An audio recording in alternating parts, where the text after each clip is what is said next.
Welcome to women Glitz. நாம இன்னைக்கு எங்க வந்திருக்கோம் தெரியுமா? நவராத்திரி ஸ்பெஷல். இதை விட சிறப்பா நான் எங்கேயும் பார்த்ததே இல்லை என்னுடைய 79 வருஷ சர்வீஸ்ல. தமிழ்நாடு அரசு இந்து சமய அறநிலையத்துறை சார்பா சூப்பரான ஸ்பெஷலான கொலு வந்து அரேஞ்ச் பண்ணிருக்காங்க. மயிலாப்பூர்ல பாபா கோயிலுக்கு ஆப்போசிட்ல இருக்க கற்பகாம்பாள் கல்யாண மண்டபத்துல தான் இந்த கொலு நடக்குது. அவ்வளோ பெரிய கொலு யாருமே பார்த்திருக்க மாட்டோம். நிறைய கலை நிகழ்ச்சிகளோட 22ஆம் தேதியில இருந்து அக்டோபர் மாசம் 1ஆம் தேதி வரைக்கும் கிட்டத்தட்ட 10 நாளைக்கு இந்த கொலு வந்து நடக்குது. இப்போ என்னென்ன மாதிரி வச்சிருக்காங்க இந்த கோவில்கள், என்னென்ன ஸ்பெஷலா இந்த கொலுவில் அலங்காரம் பண்ணிருக்காங்க அப்படின்னு இந்த vlogல பார்க்க போறோம். வாங்க.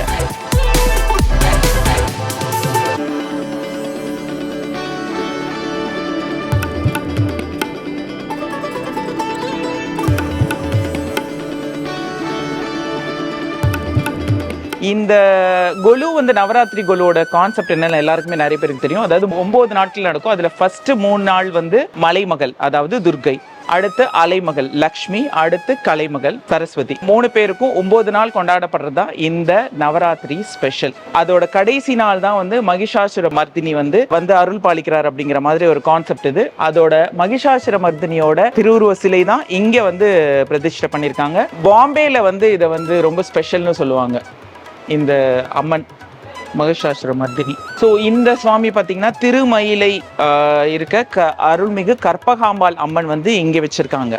இது வந்து ஸ்ரீ கபாலீஸ்வரர் திருமயிலை. ஒவ்வொரு ஊர்லேயும் இருக்க அம்மனை வந்து அழகழகா தனித்தனியாக வச்சு அதோட பேரை இங்கே வச்சிருக்காங்க. நான் ஒவ்வொன்றா எக்ஸ்பிளைன் பண்ணுறேன். இது அருள்மிகு திருவுடை அம்மன் மேலூர், இது வடிவுடை அம்மன் திருவொற்றியூர். நம்ம சென்னையில் ரொம்ப ஃபேமஸான ஒரு அம்மன் சொல்லுவாங்க வடிவுடை அம்மனும் திருவுடையம்மன் மேலூரும். அது மாதிரி திருமுல்லை வாயில இருக்குது கொடியிடை அம்மன் அப்படிங்கிற இந்த அம்மன். இந்த அம்மன் திருக்கருக்காவூர்ல இருக்க கற்பக ரட்சாம்பிகை அம்மன். அருள்மிகு ஸ்ரீ லலிதாம்பிகை அம்மா வந்து திருமேயச்சூர் அப்படிங்கிற ஊர்ல இருக்க லலிதாம்பிகை அம்மாள். சென்னை மாங்காட்டில் இருக்க அருள்மிகு காமாட்சி அம்மன், அவங்களோட உருவம் தான் இந்த சிலை. இது அங்காள பரமேஸ்வரி மேல்மலையனூர். எங்களோட குலதெய்வம் இந்த அம்மா தான், அங்காள பரமேஸ்வரி மேல்மலையனூர். இவங்க வந்து அருள்மிகு ஸ்கந்த மாதா அப்படின்னு போட்டிருக்காங்க. ஆனா வந்து எந்த ஊர்னு மென்ஷன் பண்ணல. ஆனா ஸ்கந்த மாதா அம்மன். வேல்கோட்டம் முருகனோட உருவம் இது. இங்க வந்து ஃபுல்லா வந்து சப்த கன்னிகளோட சிலைகள் வந்து வச்சிருக்காங்க. அதோட பேரெல்லாம் நான் உங்களுக்கு காமிக்கிறேன். இப்போ ஸ்ரீ பிராமி, ஸ்ரீ மகேஸ்வரி, ஸ்ரீ கௌமாரி அம்மன், ஸ்ரீ வைஷ்ணவி, ஸ்ரீ வாராகி, ஸ்ரீ இந்திராணி, ஸ்ரீ சாமுண்டி, ஸ்ரீ கமலாம்பிகை திருவாரூர்.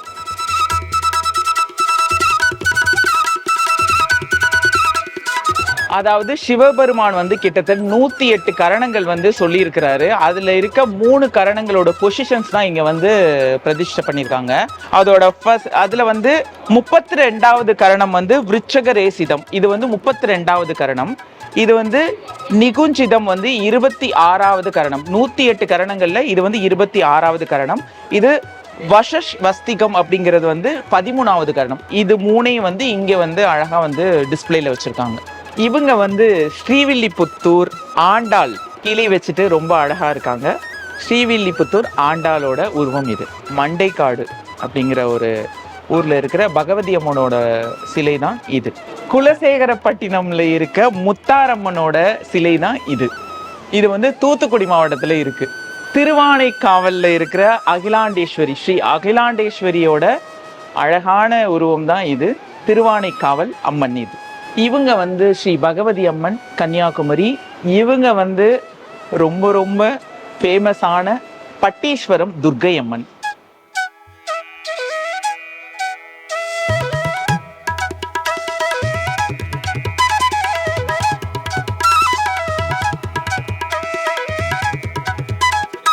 ஸோ இப்போ வந்து நம்ம ஃபுல்லாக வெளியில் இருக்க அம்மன், எந்தெந்த கோவிலில் இருக்க அம்மன்கள்லாம் வந்து ஃபுல்லாக பார்த்தோம். இப்போ வந்து இந்த 9 படிகளில் வந்து கொலு வந்து அமைச்சிருக்காங்க. இந்த கொலு வந்து நிறைய கான்செப்ட் பேசிஸ்லயும் அமைச்சிருக்காங்க. ஒரு சில கதைகளும் இருக்கு. அதை வந்து இவங்க கற்பகலட்சுமி இந்த மேடம் கிட்ட கேட்டு தெரிஞ்சுப்போம். இது சொல்லுங்க மேம். ஆக்சுவலா இது வந்து கிருஷ்ணர் வந்து கண்ணாடியில பார்க்கும்போது இது வந்து ரொம்ப அழகான மகாபாரதத்துல வர ஒரு குட்டி சரித்திரம். இந்த வருஷ கொலுல என்ன சிறப்புனா 4 திசையிலையும் வச்சிருக்கோம். ஒரு தடவை ஒரே திசை தான், இந்த தடவை 4 திசையிலையும் 9 9 9ன்னு படிகள் வச்சிருக்கோம். அதுதான் இந்த தடவையினுடைய ஹைலைட். இங்க பாத்தீங்கன்னா இது ஒரு சரித்திரம் மேம். ஆக்சுவலி கிருஷ்ணர் யார ரொம்ப நினைக்கிறோமோ, கிருஷ்ணரை யார் ரொம்ப நினைக்கிறாங்களோ அவங்க தெரிவாங்க. ஓகே. இந்த இவர் வந்து சகுனி. கிருஷ்ணரை வந்து ராதை, ருக்மணி எல்லாரும் நான் தான் கிருஷ்ணா உன்னை எப்பவுமே நினைப்பேன் அப்படின்னும் பொழுது பார்த்தா சகுனி நினைக்கிறாரு. அவருடைய எண்ணம் பகையா இருந்தாலும் மனசு முழுக்க அந்த கிருஷ்ணர் அப்படின்ற விஷயம் வந்து அந்த ருக்மிணி பாமா அவருக்கு கூட இருக்கிறவங்களை காட்டிலும் சகுனிக்கு இருந்தது. அதுவுமே பாத்தீங்கன்னா ஒரு வகையான புண்ணியமா போச்சு. அதே மாதிரி இந்த இடத்துல இருக்கக்கூடிய அந்த வாளே வந்து அந்த ராவணனுக்கு எதிர்க்க தன் வாளை சுத்தி ஒரு அழகான ஆசனத்துல இந்த ஆஞ்சநேயர் அமர்றது கூட ஒரு அழகான சிற்பங்கள். ஏன்னா சில பொம்மைகள் பாத்தீங்கன்னா ரொம்ப அற்புதமா இருக்கும், அடிக்கடி பார்க்க முடியாத பொம்மைகளா இருக்கும். ஆஞ்சநேயரோட வாளை சுத்தி ஒரு சிம்மாசனம் மாதிரி. ஏன்னா ராவண தர்பார்ல அவருக்கு ஒரு சேர் போடல, அப்ப அவரோட வாளையே அவர் சிம்மாசனம் ஆக்கிட்டு மணி ராம பக்தியால ராம நாமத்தால செஞ்ச ஒரு அற்புதமான விஷயம். அடுத்தது இந்த அம்பாள் தங்க நிறத்துல இருக்காங்க இல்லையா, இந்த அம்பாளுக்கு போக சக்தின்னு பேர், மனோன்மணி அப்படின்னு சொல்லுவாங்க. அதாவது அம்பாள் சன்னதியில எங்க போனீங்கன்னாலும் மயிலை கற்பகாம்பாள் ஆகட்டும், மீனாட்சி ஆகட்டும், காஞ்சி காமாட்சி, அம்பாள் மட்டும்தான் இருப்பாங்க. ஆனா சுவாமியால சக்தி இல்லாம சிவம் இயங்காது அப்படின்ற ஒரு அழகான கான்செப்ட். எப்படி வீட்லயே பாத்தீங்கன்னா பெண்மணிகள் ரொம்ப அவசியமா இருப்பாங்க, அது மாதிரி அம்பாள் இவ பேரு போக சக்தி. எல்லா சிவன் சன்னதிகள்லயுமே பாத்தீங்கன்னா உள்ள ஒரு சைட்ல ஒரு அம்பாள் இருப்பா, அவங்க தானே இவங்க. அந்த அம்பாள் போக சக்தி மனோன்மணின்னு பேர். அதே மாதிரி மயிலாப்பூர் கற்பகாம்பாள் கபாலீஸ்வரர், முப்பெரும் தேவியர்கள் துர்கா லட்சுமி சரஸ்வதி லக்ஷ்மி. ஏன்னா நம்ம நவராத்திரிக்கே ஆதாரமா இருக்கிறாங்க. அதே மாதிரி இங்க கொலுல பாத்தீங்கன்னா நம்ம தமிழகத்துல இல்லாத அம்பாளே கிடையாது. மீனாட்சி காமாட்சி என்றால் வெரி யூஸ்வல்னு சொல்லலாம். ஆனா வைத்தீஸ்வரர் கோயில் அம்பாள் இருக்காங்க, பட்டீஸ்வரம் துர்கை அங்க பச்சை நிறத்துல நிக்கிறாங்களே அந்த அம்பாள் பட்டீஸ்வரத்து துர்கை. அங்கேயே பெருசா வச்சிருந்தாங்க. இங்க தபஸ் காமாட்சி அங்கேயே இருப்பாங்க, நிக்கிறாங்க. ஒற்றை கால தவம் பண்ண தபஸ் காமாட்சி. இந்த தங்க நிறத்துல இருக்கிறது வக்ரகாளி அம்மன், திண்டிவனத்துல இருக்கிற வக்ரகாளி அம்மன். இந்த மீனாட்சி கல்யாணம், பிள்ளையார் இதெல்லாம் பாத்தீங்கன்னா நிறைய இடத்துல பார்த்திருப்பீங்க. இதெல்லாம் கொஞ்சம் யூஸ்வல். ஆனா இந்த இடத்துல இல்லாத அம்பாள் கிடையாது அன்னபூர்ணி. இந்த அம்பாள் வந்து சமயபுரத்தம்மன், கருமாரி அம்மன், இப்படி எல்லாமே இருக்கீங்க. பாகுபலி பிள்ளையார் கூட இங்க இருக்காரு. பாகுபலி பிள்ளையார் பாருங்க, சிவனை தூக்கிட்டு இருக்காரு. அதே மாதிரி இந்த ஒரு பொம்மையை பத்தி சொல்லணும்னு எல்லாமே மங்களமான விஷயம். லக்ஷ்மியே மங்களத்தை தருவா, தங்க காசு தரா, எதை கேட்டாலும் தர காமதேனு, அதுக்கு பின்னாடி எதை கேட்டாலும் தர கற்பக விருட்சம். இப்படி கேட்டதை தரக்கூடிய அப்படியே ஐஸ்வர்யங்களை அள்ளி கொடுக்கக்கூடிய மங்களமான விஷயங்கள் இந்த லக்ஷ்மி கிட்ட இருக்கு. இது வந்து அஷ்டலக்ஷ்மியும் நம்ம கிட்ட இருக்கு, நாங்க வரும்பொழுது காமிக்கிறோம். நவசக்திகள் இருக்காங்க இங்க. ஓகே. தீப துர்கை, ஜுவாலா துர்கை, வன துர்கை, அது மாதிரி இருக்கக்கூடிய நவசக்திகளுமே இந்த இடத்துல இருக்கக்கூடிய ஒரு அற்புதமான சிற்பங்கள் இங்க உண்டு. தாமரை மலர்கள் ஆறு, அதில் தவழ்ந்தன குழந்தைகள் ஆறு, அன்னை ஆவல் கொண்டாட தழுவிடும் பொழுது குழந்தைக்கு முகங்கள் ஆறுன்னு முருகப்பெருமான பாராட்டி சீராட்டி வளர்த்த 6 கார்த்திகை பெண்கள். அதே மாதிரி இந்த இடத்துல பாத்தீங்கன்னா எல்லா முனிவர்களுமே இருப்பாங்க. ரிஷிகள்னு சொல்லக்கூடிய வசிஷ்டர், அத்ரி, நிறைய ரிஷிகள், வசிஷ்டர், இப்படி எல்லா ரிஷிகளும் இருக்கக்கூடியதும் இங்க ரொம்ப அழகா இருக்கும். பைரவர், அஷ்ட பைரவர், காசியை சுத்தி இருக்கக்கூடிய காவல் தெய்வமா இருக்கக்கூடிய அஷ்ட பைரவர்களும் இங்க இருக்காங்க. இந்த பொம்மைகள் அளவுல சிறிதா இருக்கலாம், ஆனா எங்கேயுமே ரொம்ப ரொட்டீனா இல்லாத பொம்மைகள் இங்க இருக்கிறாங்க. குரு பைரவர், சண்ட பைரவர், கபால பைரவர், இதுதான் வந்து 8 அஷ்ட காவல் தெய்வங்கள் காசிக்கு. இங்க நவகிரகங்கள் இருக்காங்க, நிறைய இடங்கள்ல பார்க்க மாட்டோம். சூரியன், சந்திரன், அங்காரகன், புதன், குரு, சுக்கிரன், சனீஸ்வரன், ராகு, கேது. இது வந்து காளிகாம்பாள், ரொம்ப பழமையான ஒரு அற்புதமான ரொம்ப ரொம்ப பழமையான ஒரு கோவில் பாரிஸ்ல இருக்கு. சத்ரபதி சிவாஜியே வந்து வணங்கி இருக்காங்க. ஒரு கோவில் வந்து காளிகாம்பாள், ரொம்ப சக்தி மிகுந்த அம்மன் இவங்க. அங்க பார்த்தசாரதி ருக்மிணியும் ரொம்ப அழகா இருப்பாங்க. இங்க பாத்தீங்கன்னா திருவல்லிக்கேணி ருக்மிணி, பார்த்தசாரதி. குபேரனுக்குமே லக்ஷ்மிக்குமே சிவபெருமான் ஐஸ்வர்யங்களை கொடுக்குற மாதிரி இருக்கக்கூடிய ஐஸ்வர்யேஸ்வரர்னு பேரு. அந்த நீல கலர் பேக்ரவுண்ட்ல இருக்கிற அம்பாள் வந்து வைத்தீஸ்வரர் கோயில் தையல் நாயகி சுக்கிரவாரத்தம்மன். அந்த இடத்துல அந்த காலை மடக்கி இருக்கிற அம்பாள் கமலாம்பிகை திருவாரூர்.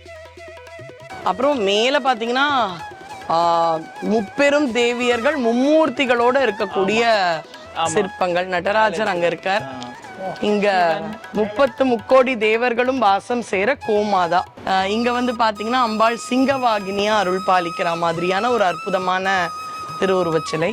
நாளை என்பது நரசிம்மருக்கு கிடையாது, அன்றே அப்பொழுதே கொடுப்பார். இவர் வந்து சக்கரத்து ஆழ்வான் அப்படின்னு நம்ம சொல்லணும்.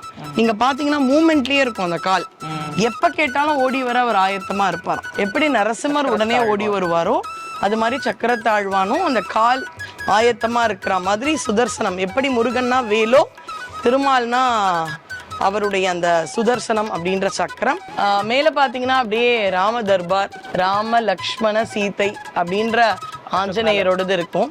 ஸ்ரீரங்கத்து பெருமாள் நடுவுல சயன கோலத்துல இருக்காரு. பள்ளி கொண்ட பெருமாள். இங்க பாத்தீங்கன்னா நமக்கு நின்ற கோலம், இருந்த கோலம், கிடந்த கோலம்னு 3 கோலங்கள்லயுமே சுவாமி இருக்கார். அவரை சுத்தி தசாவதாரம். அதுக்கப்புறம் பாத்தீங்கன்னா இங்க ஸ்ரீரங்கத்து சுவாமி இருக்கார். இங்க உற்சவர் இருக்கார், வரதராஜர் இருக்கார், பெருந்தேவி இருக்காங்க, ஆண்டாள். ஒரு ஊரு திவ்ய தேசத்துல இருக்கக்கூடிய தாயார். இங்க கருட சேவையும் இருக்கு. திருமால் அடியார்கள் சூழ திருப்பதி பெருமாளுடைய கருட சேவை, அந்த ஒரு திருவுருவச் சிலைகள். இங்க கையிலேயே மயிலை, மயிலையே கைலை. தமிழ்நாடு அரசு இந்து சமய அறநிலையத்துறை சார்பாக திருக்கோயில்கள் அனைவரும் சேர்ந்து இங்க மயிலாப்பூர்ல ரொம்ப பிரம்மாண்டமான கொலு தொடர்ந்து வருஷம் நடத்துறோம். 3வது வருஷம் இல்லையா? இது 4வது வருஷம். ஆமா. இங்க பாத்தீங்கன்னா ஒரே சமயத்துல காலை தரிசிக்க வேண்டிய திருவுடை, மதியம் தரிசிக்க வேண்டிய வடி உடை, கொடியிடைன்னு பௌர்ணமி நாட்கள்ல மட்டும் அந்த தரிசனம் அவ்வளவு விசேஷம். ஆனா இந்த இடத்துக்கு வந்தீங்கன்னா ஒரே சமயத்துல இப்படி வர பிரசாதியா இருக்கக்கூடிய அம்பாள், ஒரு பக்கம் கற்பகாம்பாள், இன்னொரு பக்கம் கர்ப்பரக்ஷாம்பிகை, இன்னொரு பக்கம் திரு ஆனைக்கால் அம்பாள், இன்னொரு பக்கம் கமலாம்பிகை, சப்த கன்னியர். இதெல்லாம் எங்கேயுமே கிடையாது. பிராமி, மகேஸ்வரி, கௌமாரி, வைஷ்ணவி, வாராகி, இந்திராணி, சாமுண்டின்னு சப்த கன்னிகள். இப்படி நிறைய அம்பாளை ஒரே இடத்துல, அதுவும் நவராத்திரி சமயத்துல தரிசனம் பண்றது இங்க வந்தா உங்களுக்கு ரொம்பவே நிறைவா இருக்கும். நம்ம மக்கள் எல்லாருமே ரொம்பவே ஆர்வத்தோட வராங்க. உங்க குழந்தைங்களெல்லாம் கூட்டின்னு வாங்க, ஏன்னா அடுத்த தலைமுறைக்கு நம்ம இதெல்லாம் சொல்லணும். கண்டிப்பா பாரதியார் சொல்ற மாதிரி அம்பிகையை சரண் புகுந்தால் அதிக வரம் பெறலாம். ஓம் சக்தி பராசக்தி.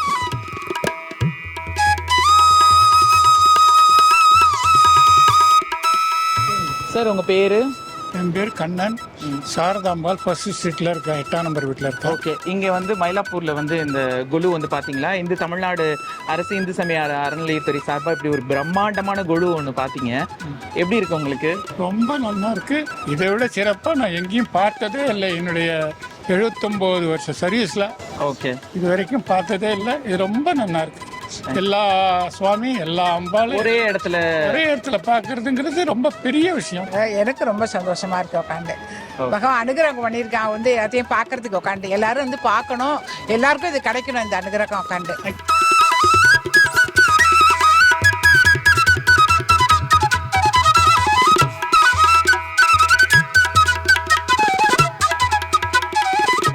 நாளும் வந்து நிறைய கலை நிகழ்ச்சிகள் நடக்குது. ஃபர்ஸ்ட் ஃப்ளோர்ல வந்து நிறைய பூஜைகள், விளக்கு பூஜை, கன்னிகா பூஜை, இந்த மாதிரி நிறைய பூஜைகள் 10 நாட்களும் நடக்குது. ஸோ கண்டிப்பா நீங்க வந்தீங்கன்னா அந்த பூஜைகள்லையும் நீங்க கலந்துக்கலாம். இறைவனோட அருள் உங்களுக்கும் கிடைக்கும்.